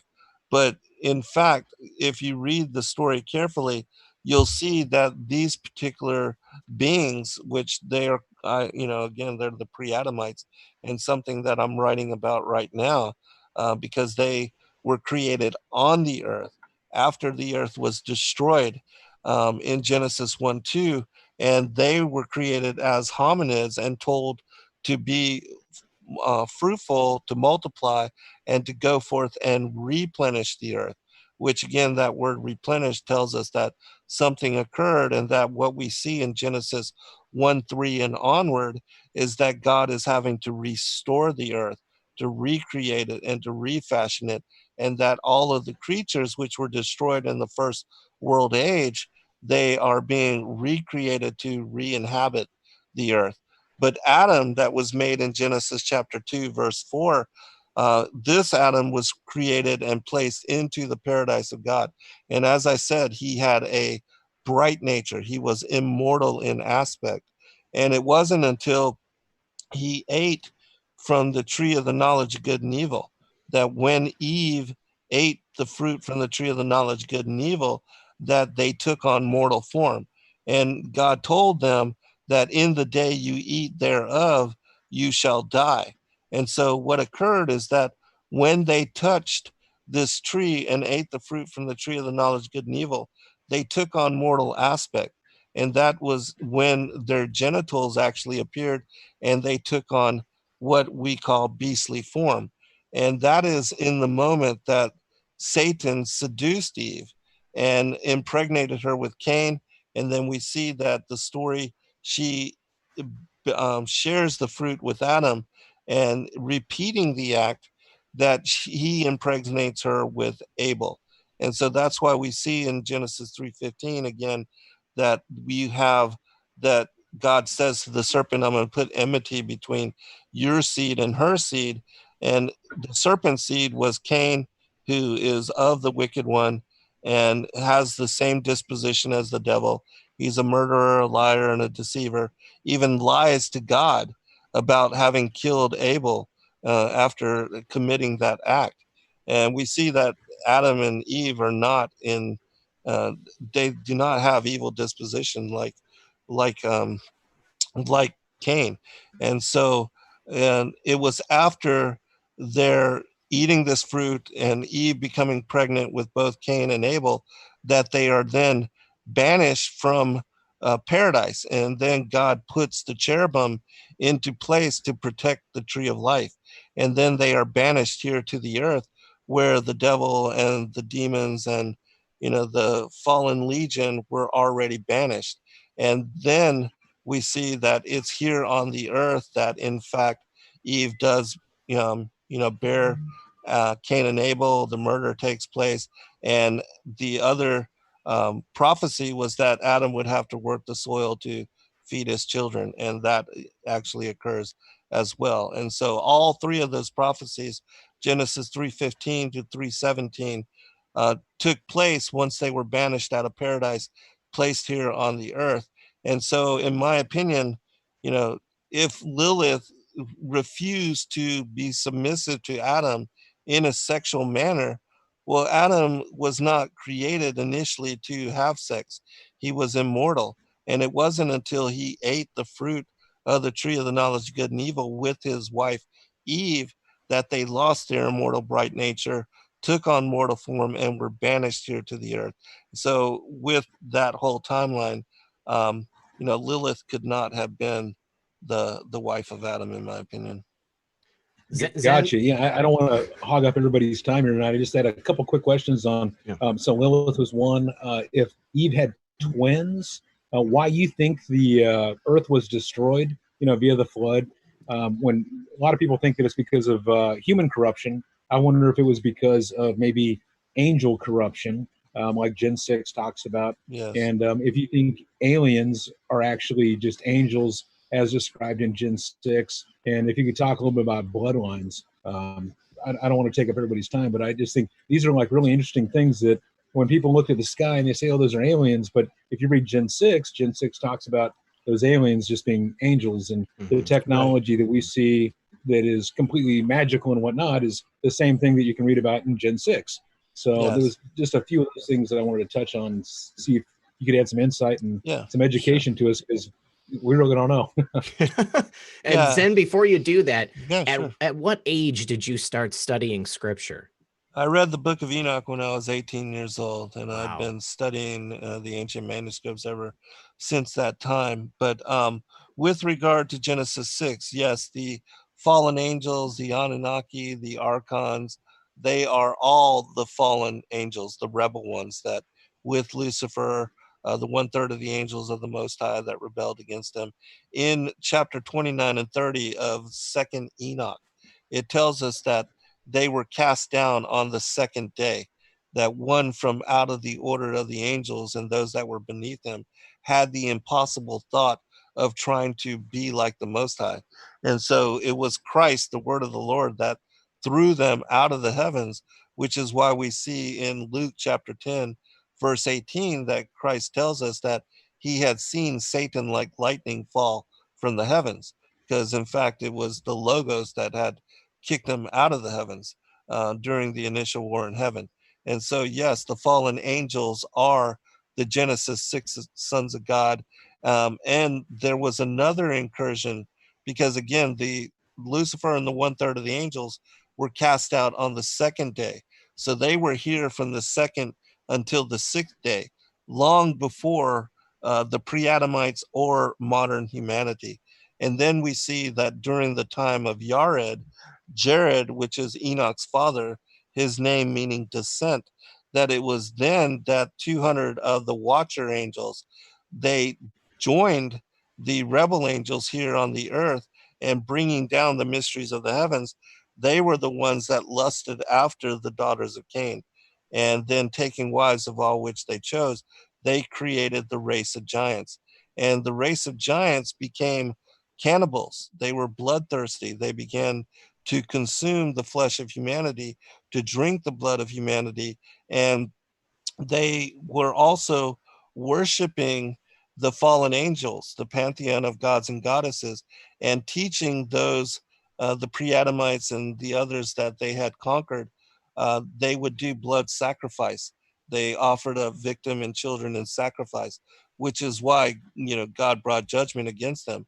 But yes, the flood was specifically to destroy the giants and to bring judgment against the fallen angels, the Nephilim, for for interdicting themselves into the affairs of humanity. And as I said, if you look when to you see the pyramids, so when you see like the pyramids and you see like you hear about I don't know, Atlantis, is that some of the technology that these fallen angels had created that God destroyed in the flood? Yes, and it's not just the flood of Noah's day. As I said, and as I've been talking about with my new book, The Pre-Adamites in the Antediluvian World, Genesis 1:2, where the world that then was destroyed. The word there in 2 Peter chapter 3 is perished, which means completely annihilated, rendered useless, destroyed, becoming an indistinguishable ruin in a deserted wasteland. So God destroyed that world age, which was, again, a judgment against Atlantis and the fallen angel technology. And then he recreated the earth, repopulated it for what is the last 6,000 years of the modern age. And that, that's why we see in the last 6,000 years, that is the story of Adam and Eve, the fall of humanity, the redemption through Christ. All of that occurs in this world age. And in 2 Peter, again, chapter 3, it tells us that the first world age was destroyed by water, and that the second world age will be destroyed by fire, and that the elements will be melted in fervent heat. And at the end of days, this is exactly what's going to happen. Part of the judgment of the wrath of God being poured out on the wicked and those not written into the books of life is that the stars are going to come crashing down to the earth. And it tells us in the Sibling Oracles, book 2, the revelation of St. John the Theologian, in one of our books called the Great Commission 3, the End Time Apocalypses, that the stars crashing to the earth is what's going to set the earth ablaze, and that everything, all flesh, will be destroyed in preparation for the coming of Christ as the bridegroom, and that the earth and the heavens will be recreated before Christ comes again and steps upon the earth in second advent. And then when he assumes How his much did, judgment seat. What's that? how much of the stuff that we read in Revelations do you think are like metaphors? Because a lot of the stuff you're talking about right now, like the stars crashing into earth, and talk about the dragon's tail in Revelations, how much, like when you read the book of Daniel and other things where people were interpreting things, how much of that do you think is like metaphors, and it's not like word for word how it is in the Bible? It's actually just something that is being described in their terms, thousands of years ago versus how we would see it today. You know what I mean? Like Well, when you're saying the things are like the flesh is going to melt off, stars are going to fall, dragon's tail will knock all the stars out of the sky, stuff like that. I mean, is it verbatim, or is it just kind of something that's like a metaphor of sorts? I mean, the first thing that comes to mind for me is, nuclear weapons. I mean, that would very easily fit into that description. Well, I think that's going to be part of the scenario of what unfolds at the end of days. But with regard to the complete destruction of the earth, this is going to be done by God, and that will be the stars come crashing down to the earth. But certainly the Battle of Armageddon, that the Antichrist will use all technology that he can to come up against the return of the Messiah. And that he's going to surround Israel, and that it speaks about, the skin melting off of people's faces, their eyes bulging out of their heads, and things of that nature. And that seems to be, some kind of nuclear happening. But with regard to if you watch CNN, it's coronavirus. Yeah. right. Yeah. Well, listen, Yeah. Robert, I love you, brother, but we've got a half hour left. We got 9 people waiting. All right, man. Thanks for your call. I appreciate you calling in. We'll talk to you soon. Tell your son hi. I saw your son in the chat. Oh, and my girl says that you've got a sweet pool, and it is beautiful. God bless. Talk to you soon. Thank you. God bless. All right. Let me just do a couple of quick thank yous from the audience. Let's see. Denise says she's not calling in tonight. I've got too many questions and comments. It would be a show in itself, but thoroughly enjoying Zen Garcia's insights. What are Zen's thoughts on the missing 14 books that were taken out of the Bible? Do you have any quick, succinct thoughts on that, or is that something? They're not missing. They're just simply the Apocrypha And the original King James was an 80-book canon, and they did remove them when they created the printing press, because they didn't want to have to publish the King James Bible that thick. And they edited for ease of printing. Okay. Exactly. Yes. All right. Michael Cole says, I have info to share. Well, let's see if Michael, if you're on the phone, and we'll take your call next. Here he is, Michael Cole, the inventor of the one flush toilet. You guys, this is a very intelligent gentleman in his own right. Michael invented a toilet that can be 3D printed and only uses 1 cup of water to flush, and it's effective. So we've talked about this a couple of times on email, but Michael, are you there? Yes, I am, Red. Welcome back to the show, buddy. Oh man, it's been a while, but shoot, I got so much to share. It would be a show in itself, but yeah, I love the show so far. It's awesome.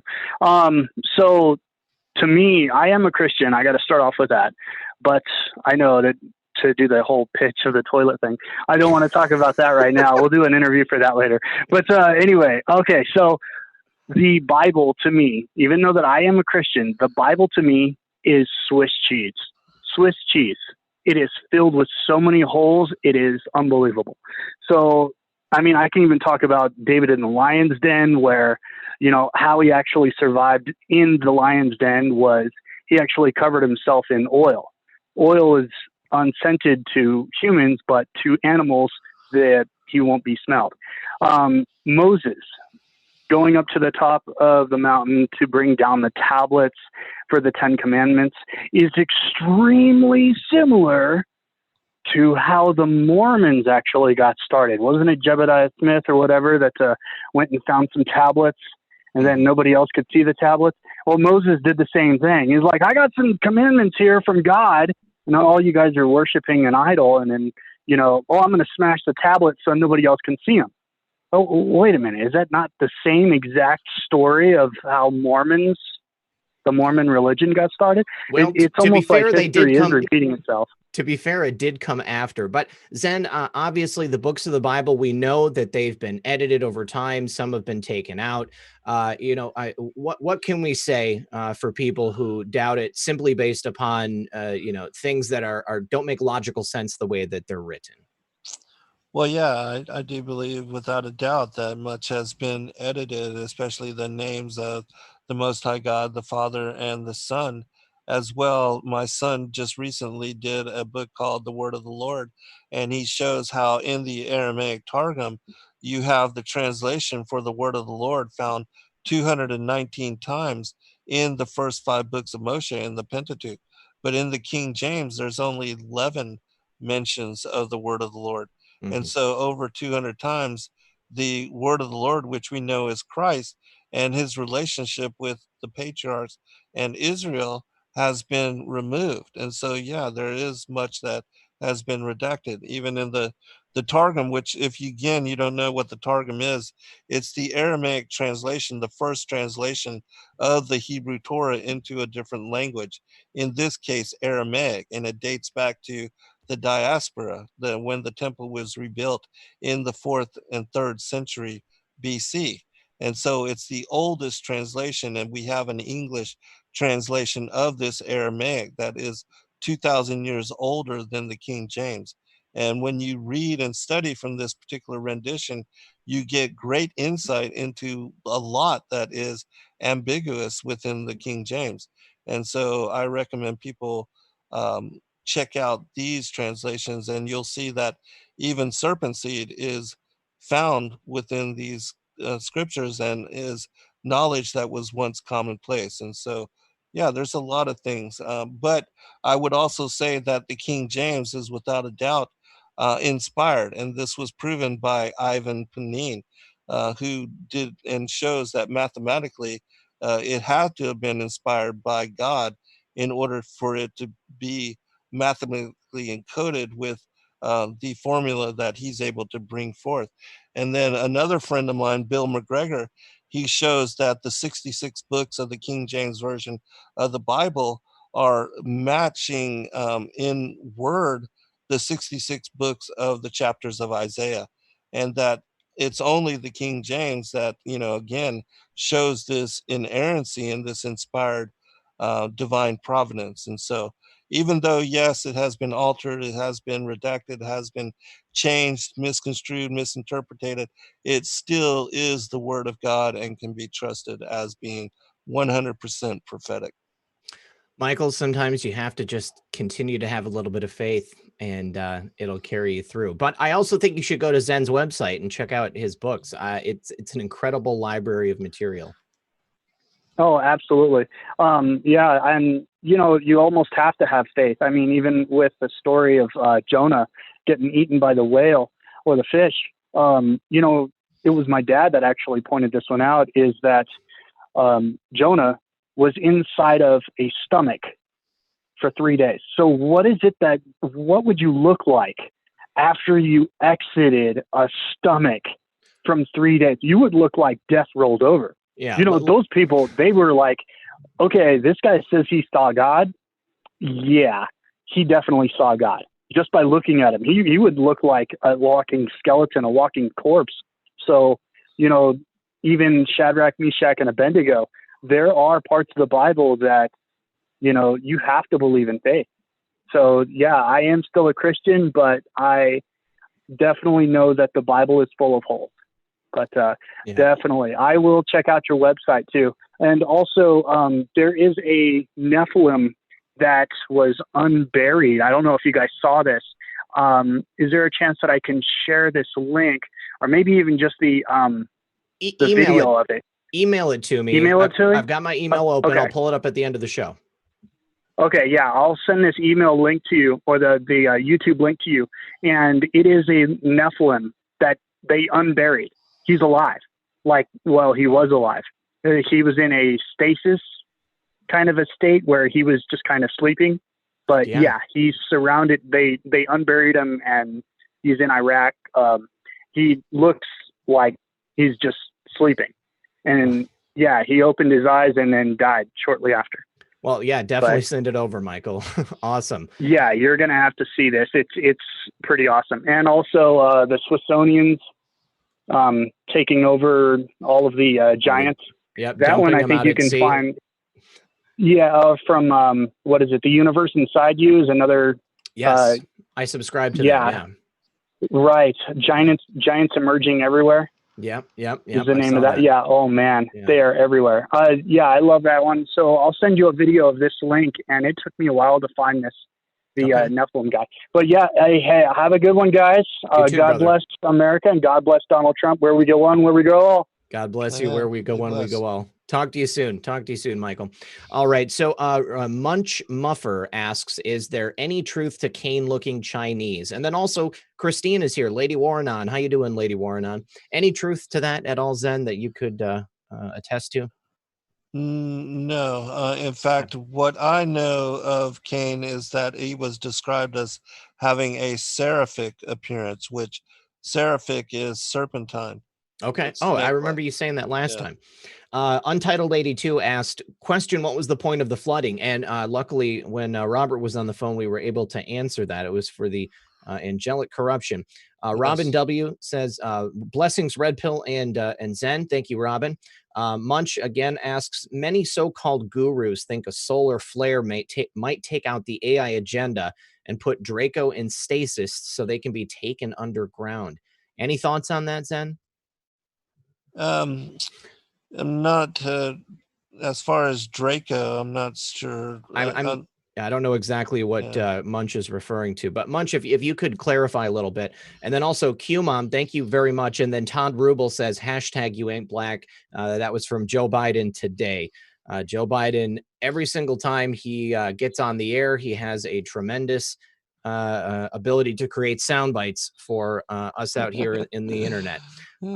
Katie Osmond is on the phone now. We're just waiting for her to get her microphone on. Katie, are you there? I am here. Excellent. Welcome back, Katie. How are you? I'm good. How are you doing? I'm doing well. What's your question or comment for Zen? Well, first of all, I wanted to say thank you. And, I kind of Jason, that was really good, Jason Hill. Yeah. Bringing up some good questions. But here's my thing.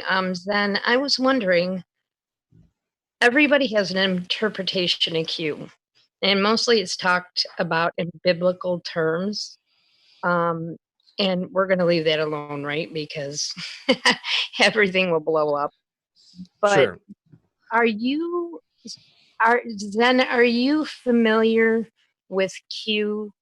The lost. The Gospel of Q. Yeah. No. The teachings of Jesus Christ. No, I'm not. Okay. Yeah, that's something that I have. I mean, I've seen the book itself. I've never been able to read it, but apparently it's been around for a long time, and I know other people who have read it. But that was actually something I was going to ask you, Zen. I mean, it's teachings of Q. Yeah, the lost. I believe it's called the Lost Gospel of Q. If you go on Amazon or something, then you can find the book rather quickly. But I would love for you to check that out. And then, I definitely will. Yeah. Katie, what do you know about it? Well, basically, it is the lost teachings that were withheld from Jesus Christ.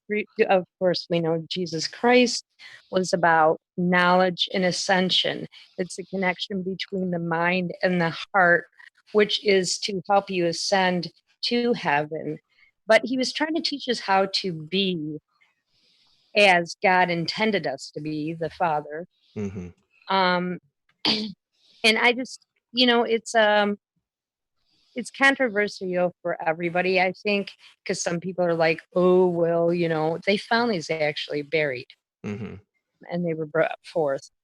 So there's a gentleman on there, his name is Tom something or another, and they wrote and they put everything together. The beautiful thing is it matches up with actual scripture in the sense of the original Hebrew Bible and then King James Version Bible. And everything matches up like exactly. So that's pretty cool. Well, yeah, Zen, please, if you can look into it, and I've got it here. I will definitely order it. Awesome. Thank you so much. All right. Well, Katie, thank you so much for your call. I appreciate you. Yeah. Thanks for mentioning it. Yeah. Well, absolutely. Have a great night, you guys. You too. God bless. We'll talk to you soon. All right. Awesome. I'm so glad she brought it up because I wanted to mention it to you. Crypto Beatles asks, please ask Zen if the forbidden fruit Adam and Eve betrayed God by could have been sex. Where we go on, we go all. Also, he wants to talk to you more to maybe have a conversation with you. So I'd be happy to put you guys in touch. Robert's a great guy. He's got his own channel on YouTube. I've appeared on there before.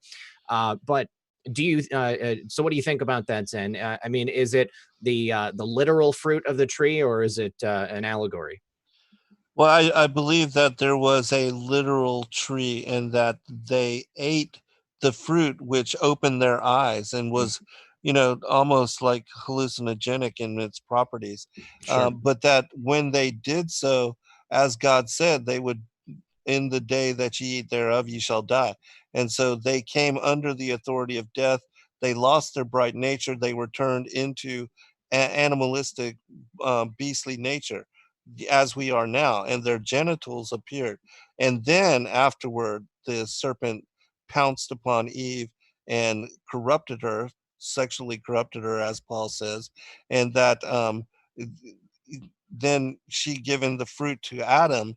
He repeated the act with her and impregnated her with Abel, which is again why we see in Genesis 3:15 that there's going to be enmity between the seed of the woman and the seed of the serpent. The seed of the serpent was Cain. The seed of the woman was Abel. Eve is called the mother of all living. Adam is not.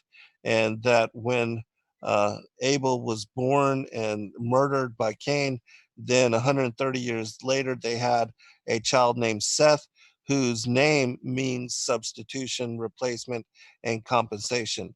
And it is through Seth that the generations of Adam are then propagated. And we see that Cain and his first 10 generations are found in Genesis chapter 4, excluded and separated from Adam's line. Okay. All right. Thank you again, Robert. Josh Duckworth says End Times Fear Prawn is Schofield Bible, Kabbalist propaganda from them. Other than that, and the Trump hate, this guy's good. Yes, Zen, you have so much knowledge about so much stuff, and I respect your ability to have your own opinion, and I appreciate that you would be willing to come here. And share it with us. We've got our next caller on the line, but looks like the audio's not working. We're waiting for the microphone to work. Dude, it's been a while since you called in and you changed your name. And you look at all that beautiful vape juice in the background. Yeah. Well, listen, you go ahead and try to get your microphone working. I'll pull another caller in, and that'll give you some time to check it out. Sage Warrior is going to be our next caller. Let me see. Sage Warrior is coming in. And QPC AMD, still can't hear you, buddy. It's okay. I'm sure you'll get it working in just a moment. But Sage Warrior is now on the line. We're just waiting for Sage Warrior's audio to connect. While we're still here, I just want to remind everyone that looks like QPC AMD is on the line. So go. What's up, buddy? How you been? I'm good. I'm good. This is literally my favorite subject. Really? Okay. I've been following the Archon information and stuff like that since like forever. Chuck Missler, Smith, everybody who's ever spoke about Rob Eba, you just mentioned Tom Horn and all the other people. I followed all their work. I've been paying attention to this subject. This is one of my favorite subjects. I may not agree with a lot of stuff that's being said by Zen, but Zen, your work is fantastic. I really want to research some of the stuff you've done because there's a lot there. I've never gotten into Serpent Seed. I want to check that out too. And I have questions about it, especially since, the normal interpretation of the seed of the woman, the seed of the serpent would be that the seed of the serpent is, the fallen angels, and that the seed of the woman obviously is Christ. Mm-hmm. And what's going to supposedly that translates to that in the end, he will crush his head and yada, yada, yada. But hey, I might be wrong. I don't know everything. So that's something I would love to research and look into your stuff. I'm always open to being wrong. Yeah. There's nothing wrong with that. People come together, they have a conversation, and hopefully they both learn something. Yeah. Amen. I did have a question. Oh, it's all gone. But I love that. I love that you brought up the whole thing about the hashtag not black thing. Joe Biden. Trump is selling that shirt. Is he really? That's genius. Yeah, it's on Facebook. He's posted already saying that hashtag ain't black or whatever. You ain't black. Yes. And I was right next to it to quote Joe Biden, and he's selling it right now on his site, $30. Joe Biden is basically the merchandising arm for Donald Trump's campaign. I mean, every time he opens his mouth, he gives a new soundbite. I every day, I think one of his handlers is going to step in, or, he must be wearing like an earpiece. Somebody's got to tell him what to say. I don't know that if it's hubris and he doesn't think that he needs the help, or if he truly, is in the throes of dementia, but there is just something going on. And from the look of it right now, it would appear that the Democrats never want to hold the office of the presidency again, because there's just no possible way that Joe Biden could beat Donald Trump. I mean, all they need to do for Donald Trump to win, just keep putting Joe Biden on television. That's it. Okay. Case closed. Game over. Keep letting them talk. And the thing is, I honestly, personally don't think that Joe Biden could possibly win. Mm-hmm. But the shenanigans that's going to happen. What they plotted the last time. That how they try, and especially everything for the large part of it, I believe, will be mail-in ballots, and they can really manipulate that. Trump's better get on that ball on the whole, the real ID thing as far as ID. He has to get on that. You brought up the Q thing. Someone else brought up the Q thing today, and I mentioned it before, but I don't quite trust the prophecies, because I don't think they're prophecies, because we do know what the Bible says about prophecies. Don't come true, then it's not from him. But it again, I don't know all. I'm very open. I really dig the Q stuff. I see the validity and the good stuff in there. but I do think it's based in New Age, and I think I can't trust New Age at all. So that's just not. And when you hear him bring up that stuff, especially stuff like Nasara and stuff like that, as much as there's massive holes in Nasara. Please, can I please say this? Just one thing. Please go ahead. Okay. Go ahead.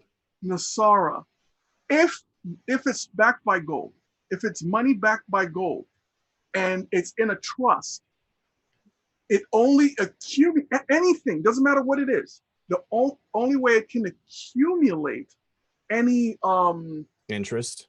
Thank you. Yep. Is that it's turned into regular fake money. Right. So no, I believe me, I am not sold on Nasara myself, and I kind of want to leave it at that, because there are many people who are researching Nasara, and I like I said, I have yet to be convinced. So I don't even think I'm going to do a Nasara show ever again. I mean, there are other people who are covering it in depth, and it's just, for me, in order for me to be convinced of Nasara, it's going to need to be enacted. I just, everything that I've read, all the people that I've spoken to, all the research I've attempted to do on it, I mean, I'm just going to have to see it. And I know that there are some real world things in place, but until we actually see it in action, I just, the proof is going to be in the pudding for me with regard to that. Yeah. Yeah. The girl, I don't want to step on Q's feet because I dig him. I really do like that you cover his stuff, and I really do think there's some very, very valid. I believe he's right next to the president. I believe all that stuff.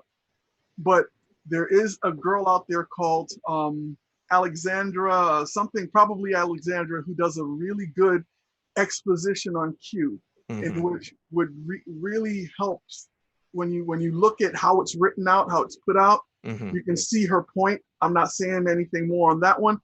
And on the Book of Revelations, if you really want to I've studied the Book of Revelations probably more than anything else. Like I mentioned, Chuck Missler Smith, and people like whatever, you can name them. I've studied all their work, but the most concrete line that I've ever seen is one that me and my mom are going through right now. She's actually looking at it right freaking now. If I open my door, you would hear it. It's by Cornerstone. It's a Cornerstone Church, I believe. But if you look up just Facebook YouTube, Cornerstone Revelation. That's all you have to look up, and you'll see a playlist for like 65. There's really 66 videos, but they're still trying to upload the last one, even though it's there. It's just it's like private. And the last 10 they've uploaded because I told them you have to upload it, and that's very cool. You can see on every last post after that, when she posts them up, you'll see thank you. It's all me just saying I'm paying attention that y'all are putting it up. That's awesome. That series, and I've already seen the last video. I've seen them all because I went to their website. But nonetheless, the point I'm trying to make is that that's the best exposition on the Book of Revelation I've seen so far.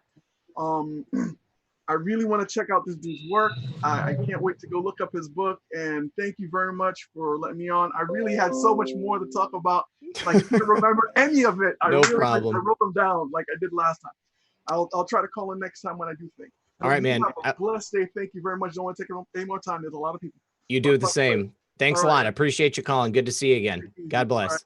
All right. Bye. All right. So real quick, before we go to Sage Warrior, someone in the chat had asked, let's see. Apparently George News did a Bloodline series, and they mentioned that the name Jesus was created by the Cabal, saying that it was from the Society of Jesuits. Do you think there's any truth to that, Zen? Or is Jesus his true name? No, it's Yahushua, and that is Yah's salvation in Hebrew. Okay. And the Father's name is Yod-He Vod-He YHVH, and it means behold the hand, behold the nail. And so the Father's name alludes to the Son, and the Son's name alludes to the Father. All right. All right. We've got our next caller on the line, Sage Warrior. Sage Warrior, go ahead and unmute. Welcome to the show. Thank you so much. And I'm very happy to be here. And I want to thank you for all the work that you do. You are a great patriot. And can you hear me? Yes. All right.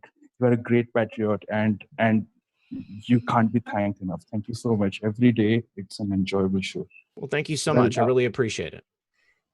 Well, awesome. Well, I just had a couple of points. One was a few days back when Dr. Tedros was like there was a picture of Dr. Tedros meeting Chinese government employees a couple of months back, and uh, there was a Shiva image behind there, Yes. and there was a show of I think Table of Titans that you were a part of. And at that time, I'm not sure. Maybe you were not, but I wasn't on that one, but I think I know the one you're talking about. Because I remember when they referred to it. yes. And there was some wrong information that was put out, and it disturbed me a little bit. That Shiva is to be equated with satanic and that kind of nature, and that's not the case at all. It's a religious symbol. One more point to add is, India is the oldest living civilization on the planet, True. and we have the oldest of scriptures, ancient temples, ruins that are found. There's so many things which are not known by a lot of people, and there is also a book, a pretty old book by Yogananda that's called Autobiography of a Yogi. Mhm. And he espouses a lot on Jesus Christ and how it is a very loving. It is based on the philosophy of love and forgiveness, and how it is all interrelated. It is not just one aspect. It is not just that it is the only thing. It is not the only absolute. But Mhm. if you look into India's culture, you will find that there are various forms of reaching God, and devotion and faith are probably the most important aspects of it. But it's not the only one. Then you have yoga, you have tantra, you have scriptures, you have knowledge, pursuit of knowledge, so many things. And when I was listening to Zen Garcia, there seems to be some references to the old scriptures and old history, but you might also would like to look into some connections to the East, because in the book by Yogananda, Autobiography of a Yogi, he did mention that Jesus had traveled to the East for a long period of time and had returned back, and then his actual story of miracle begins. What do you think about it? I think those are some excellent points. And Zen, this is something that I've considered in the past. Could it be that the ancient scriptures in Hindu, the Bhagavad Gita, and I know that there's quite a few, but could it be that that it is connected to Jesus in any way? I do believe so. In fact, if you look at the ancient stories, there's always the account of the Father, the Son, and the Holy Spirit being the feminine, the motherly aspect of the Godhead, and that these truths are found and have been spread worldwide, and that even in India they have aspects of this truth, in the same manner that they have aspects of the deception as far as the connection to the fallen angels, that the pantheon of gods and goddesses, that's the discernment that one has to come to in understanding who the fallen angels are and how they changed, manipulated, and distorted what was the original truth, which again is the Godhead, as far as the Father, Son, the Holy Spirit. But yeah, this truth was taught all over the world, not just. And as I said, the diaspora of the Atlanteans is that they spread after the destruction of Atlantis. They went to India, they went to Japan, they went to the Middle East, they went to South America, and in 6, 7 places, all these ancient cultures were seated with this ancient knowledge at the same time. But again, there has always been truth and then the distortion of truth, and it's trying to discern what is what that people have difficulty with, because in every culture, you have the story of the truth of Christ being Savior Messiah, that he would redeem us, come through into mortal form. But then you have the fallen angels establishing the worship of the pantheon of gods and goddesses and demanding blood sacrifice. And so that's why it says in Revelation 12 that the ancient dragon, that old serpent, deceiveth the whole world. And so there's truth found everywhere as well as deception, and it's wading through them to understand the underlying connections of all things that is difficult. Sage Warrior, I want you to make sure you call back into the show. I appreciate you calling in, and everything I know about the Indian culture, I absolutely love. My mom and I eat at an Indian restaurant every Easter because we don't make food at home any longer. But listen, we're already at the end of the show, so I just need to thank you for your call, and please do call back again.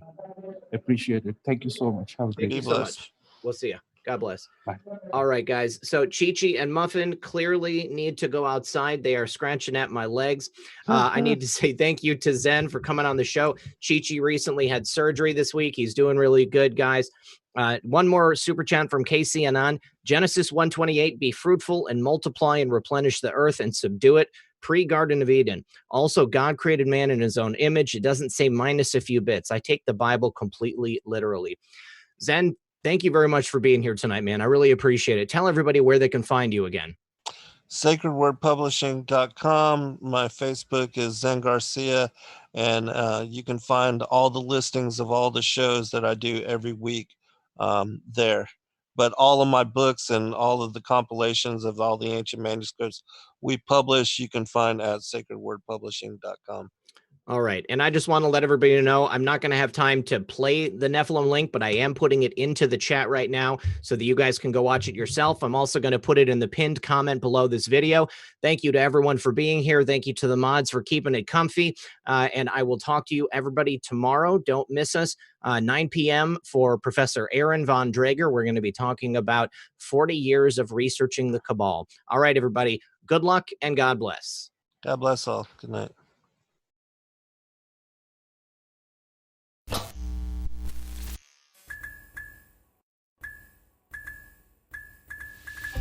Thank you everybody for joining us for this video and this broadcast. We appreciate all of you and thank you for your patronage. Please do like and subscribe and share with your friends. God bless all of you in your seeking.